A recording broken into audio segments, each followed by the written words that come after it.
Hello and welcome to the Daily Millwall for Wednesday, the 2nd of March 2022. In today's Millwall news, it was confirmed what we all suspected, what we all kind of thought was going to happen. That's Alex Aldridge. Aldo has returned to Millwall Football Club as the head of recruitment and a little bit more. So let's have a read of it. This is from millfc.co.uk. Millwall confirm Alex Aldridge appointment. And there you go. Millwall Football Club is delighted to confirm the appointment of Alex Aldridge as Director of Football Operations and Recruitment. So football operations and recruitment, whatever that means. Aldridge returns to them for a second spell, having first joined as recruitment officer in May 2015 before becoming head of recruitment 2 years later. He departed Millwall to join Stoke City in August 2020 and held the same position with the Potters up until last month. His role will be to work closely with the first team management, the board of directors and other senior staff to help drive the club's football strategy and operations, and also contribute to shaping a broader long-term vision for Millwall, which is ambitious, innovative and builds upon the existing strengths and traditions of the football club. What? Lions chairman, this is a statement from the Lions chairman here about this. The Lions chairman John Berylson told millfc.co.uk, "We're excited to welcome Alex back to Millwall, a club he knows inside out, following his extensive experience as part of our recruitment processes in the recent past. He has extensive expertise in a variety of areas and comes back to us with real commitment and drive to help take the club forward on and off the pitch. I previously mentioned that this summer was a big one in terms of recruitment, and Alex will get straight to work alongside Gary Rat and the first team management in order to ensure it's as productive and successful as possible both for now and for the future." Alex Aldridge added, "I am delighted to be rejoining Millwall and will work tirelessly in my role to support Gary, Steve Kavanagh and the board in achieving the club's long-term objectives. It has been evident from our recent discussions that we have a shared ambition to drive the club forward in a number of areas, and I'm very much looking forward to the challenge." Okay, so here you go. This is, to have a statement from John Berylson about this is kind of big. So what does that mean? Does that mean that John Berylson was the one that gave the heave-ho to Harvey Bustle and got Alex Aldridge back in? Did it come from the top of the top, the big man himself? You would seem so that he gave a statement to the website about it. That's unusual. He doesn't usually get involved in stuff like that. And of course, he was in the country a couple of weeks ago. So they obviously had a meeting about something. And then the week after, Harvey Bustle's out. And a few days later, Alex Aldridge is back in. So seems it came from the top of the top almost. And so what's happening here? So this is from newsatden.co.uk. Obviously, they basically just repeat the statement. There's a few more things here. As we've heard before, News at Den asked Rout this week if he could talk about the change in recruitment structure, but he only responded it was the decision of the club. So there you go. It was the decision of the club. That doesn't sound like he's happy about that, does it? It doesn't. Not only that, but Aldridge coming into a director of football operations, whatever the hell that is.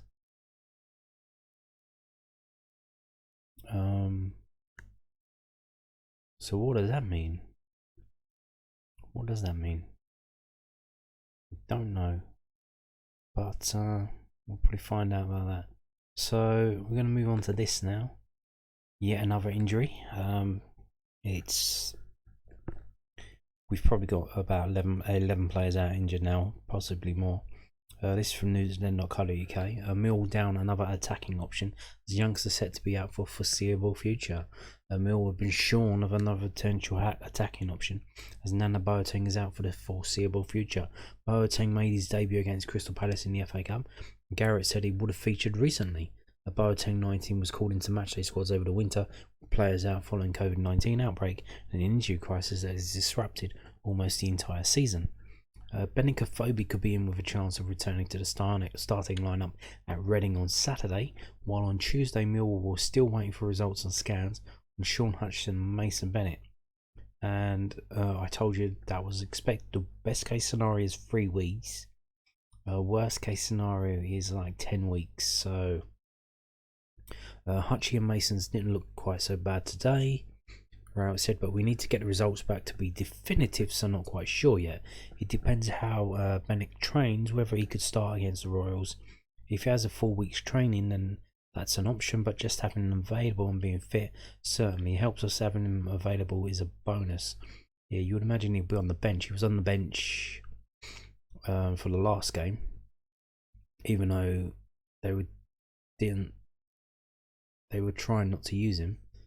And they didn't bring him on when Mason Bennett got injured early on. They didn't bring him late on because they didn't want to risk him. So, but he was still on the bench. So there you go. We don't expect Nana back for the foreseeable future. It's frustrating for him because he would undoubtedly have played some part in some of the games. It's been a frustrating period all round. Yeah. Yeah. Well, midfielder wise, but we've got Ryan Leonard out. Cliftonbell's out, so then you've got George Evans stepping up. Saville's come back in, he was injured. Saville's back in now. Billy Mitchell's ever present, and then you've got, so Nana Boateng would probably be the one on the bench, so he's probably for fourth choice after Saville, Evans and Billy Mitchell. So there you go. Another injury, and it's kind of crazy, isn't it? Is it? Now, I made an hour-long special about this. It's pinned to my YouTube channel. Is about the pitch. Is the pitch causing the problems? Is it? I don't know. I discuss it for about an hour in that, the hybrid pitch. It has been accused of doing things in the past. Bournemouth had installed it, and then one of the players there said that it caused a little injury crisis there, and they kind of hushed it up and said no, it's fine, don't worry about it. So if you want to look into that, check out the pinned video on the homepage of my channel and see what you think. Is the hybrid pitch causing our injuries? Basically, it's not the hybrid pitch. It's basically because they need it to be well drained. They put a load of sand and stuff in to improve the drainage. So because of that, the ground gets harder, and that's what's causing the injuries. It's just attrition of. It's like running on. They tell you not to run on concrete, and you should be running on grass, like if you're jogging and shit like that, because it'll just fuck your knee up. Like, you shouldn't really be doing that day after day after day, unless you got like spongy running shoes that are really soft. So these football players, if they got hard boots with hard studs, that's not good for them. Running on a hard grass turf pitch, which is a hybrid. So just check the video out if you're interested in that. Moving on to this, Junior Takeover Day 2022. Well, I think the club's done a couple of these at least. And what they do is like bring your kid to work day, but stuff at the Den. They have them doing like commentating and announcements over the public speaker, grounds work and stuff like that. So here you go. Millwall Football Club's ever popular Junior Takeover Day is back for 2022. Barnsley on the visits to Den on Saturday the 9th of April. Kick off 3 PM with Millwall fans between the ages of 8 and 14 eligible to apply for one of 4 pre-match roles, which include ground person, PA, reporter, videographer, and head of recruitment. You can send your application in by post, detailing why you believe you would be a good fit for your chosen role to Shona Groves, and then blah blah blah. There's the address. Please ensure the following details are enclosed in your letter. You need to be a member or season ticket holder. I think that's for so it's only Junior Lions Yeah, junior. Oh, it says junior, but it's Junior Lions Takeover Day. You need to be a member or season ticket holder, or the kid does. Full name, passport photo, and stuff like that. And the closing day for applications Friday the 18th of March. So there you go. If you're interested in that, if you have a precocious young person, it doesn't have to be like all of the pictures here are of males. If you have a daughter, why not? It doesn't need to be a boy to do it. Yeah, maybe get your daughter or son involved, and if they're not too shy and that, if they like to speak, they speak well to adults, even though they're probably young children.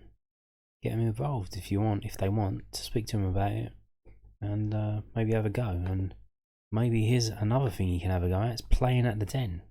Yes, playing at the Den. You can hire the pitch. So play at one of London's most iconic stadiums this summer, or hiring out the Den for a play on the pitch experience. And here's the thing about having a hybrid pitch that doesn't get fucked up a lot, that'll last longer.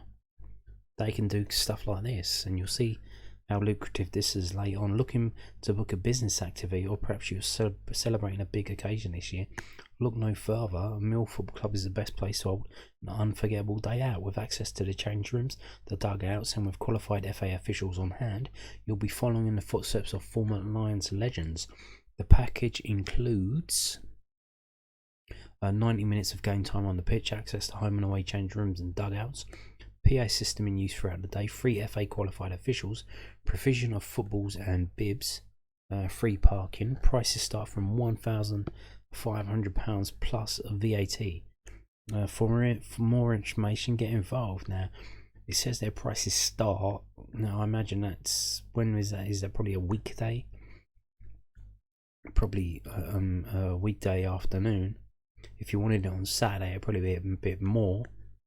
But there you go. If you wanted to play a football game on the pitch, maybe like a memorial game, stuff like that, charity game. I don't know if you can. Maybe a charity game in terms of raising money by auctioning off players in positions in the team, because I don't think you can sell.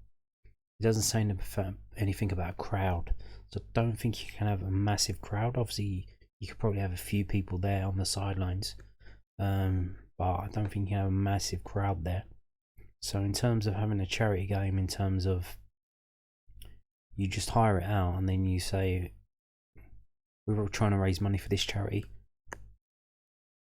These are make people bid for, like, we got a goalkeeper position, bid for this, and you can be in goal for whatever team, this team, that team, and then that's how you raise the money, where people pay you to play in like a goalkeeper, left back, striker, whatever, and then the money you raise, you can, after the costs here, which start 1,500 and up, then you move it, whatever you make on top, you can hand that over to charity. So I mean, what's that? 1,500 plus VAT. So what is it? Is VAT like 25 now? Is it 20? So that would probably be about 1,700, something like that. So 1,700 divided into, say, 22 people. That's 77 quid each. So you could get people. Could you get people to bid like 100 quid to play at Millwall? Maybe, I don't know. But then you'll have to give them kits as well, I suppose. I don't know. It says footballs and bibs. Maybe they can bring their own kits, and you have bibs and non-bibs or something like that. But there you go.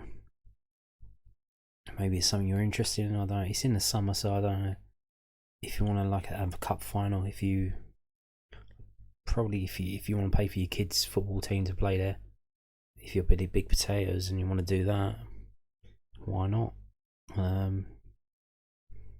Might be something to look at, I don't know. But there you go. There you go. If you're interested, get in touch. Pitch hire at millwallplc.com. And now we're going to finish up the video with this. Team of the week. Your Sky Bet Championship Team of the Week from Sky Bet Championship Twitter account. And Jake Cooper is in the Team of the Week. As I showed you on Sunday's video, the stats video. He got like something like 8.4 on the WhoScored.com rating, which is used to construct this team. And he got man of the match, an 8.4 out of 10, and that gets him enough to get in the Team of the Week. So there you go. That's fantastic. And I wonder if he'll step it up again, because he's going to Reading away, and he was there before. Hopefully he'll step it up and do well again against them. Hopefully we can get a result, even though they're playing quite well, because they got something to play for, which is getting their arseholes away from that relegation zone. So anyway, not that long to go, 3 more days, and then Reading away it is. So thank you for watching. This is the end of the video.